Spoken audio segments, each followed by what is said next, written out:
Risk की tension नहीं लेनी, मेहनत करनी है। ऐसा नहीं है कि बिल्कुल ही घर बैठ जाना। सस्टेनेंस की वरी को कैरी नहीं करना, सर पे सवार नहीं करने, अब्दुल दिरहम अब्दुल दिनार नहीं बन जाना, अब्दुल्ला बनना है। अल्लाह ताला राज़िक है, अल्लाह ताला चिड़ियों को रिस्क देता है, अल्लाह ताला परिंदों को रिस्क देता है, अल्लाह ताला बगैर मांगे रिस्क देता है। नॉन मुस्लिम अल्लाह से तो नहीं मांग रहे, अल्लाह दे रहा है। अल्लाह ने तो बिल गेट्स का भी रिस्क लिखा हुआ है, अल्लाह ने तमाम लोग का रिस्क लिखा हुआ है, तो रिस्क आकर रहेगा। इसीलिए तवक्कल अल्लाह सुब्हानहू व तआला पे। और फ्यूचर के बारे में ज्यादा मत सोचिए कि क्या हो जाएगा, ऐसे ना हो जाए, वैसे ना हो जाए, मेरा क्या बनेगा, मेरा कैरियर क्या है। कैरियर अल्लाह बनाता है, स्कोप अल्लाह बनाता है। यूसुफ अलैहिस्सलाम जब कुएं में थे, अगर वो ये सोचने लग जाते मेरा क्या बनेगा, तो उन्होंने बादशाह बनना था इजिप्ट का।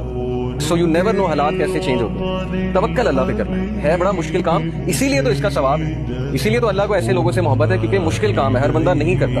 ज्यादातर लोग पैनिक होते हैं, स्पेशली रिस्क की जब बात है। अगली चीज रेडी होगी आपके लिए अगर आप अल्लाह ताला से ताल्लुक रखेंगे, और अगर नहीं भी रेडी, अगर आप कुछ देर के लिए अनएम्प्लॉयड नहीं है, कुछ देर के लिए नहीं वो चीज आपको मिल रही है, सो व्हाट, अल्लाह ताला तो आपकी लाइफ में है ना। जैसे कुछ लोग, मेरे पास एक यंगस्टर है, उन्होंने कहा कि मैं नमाज पहले पढ़ता था, दुआ करता था, अब मैंने छोड़ दी, नमाज भी छोड़ दी, दुआ करनी भी छोड़ दी। मैं इतने अरसे से अनएम्प्लॉयड हूँ। मैं एक बाबा जी के पास गया, उन्होंने वजीफा बताया, वजीफा भी मैंने किया, पता नहीं लाख बार मैंने अल्लाह का ये नाम भी पढ़ा, दुआ भी की, नमाजें भी पढ़ता हूँ, जॉब ही नहीं लगी। तो मैंने कहा कि फिर वो जो गरीब आदमी है, जिसके पास ना घर है, झोंपड़ी में रहता है, उसको तो वैसे ही एथियस्ट हो जाना चाहिए। अगर ये क्राइटेरिया है कि मेरी जॉब लगेगी तभी मैं अल्लाह की वर्शिप करूंगा, तो गरीब आदमी तो पक्का पक्का एथियस्ट है, क्योंकि ना उसके पास पैसे हैं, उस बेचारे के पास तो 2-3 वक्त का खाना भी नहीं होता नसीब।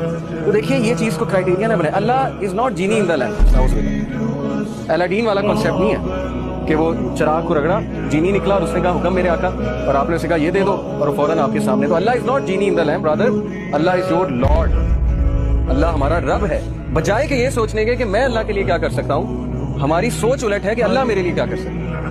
और यही हमारा डाउनफॉल है, यही हमारी उम्मत का डाउनफॉल। सहाबा की सोच थी, what can I do for Allah, मैं कैसे अल्लाह ताला को अपनी जान से, अपने माल से, अपनी औलाद से, किसी ना किसी तरह कैसे खराज तहसीन पेश करूं।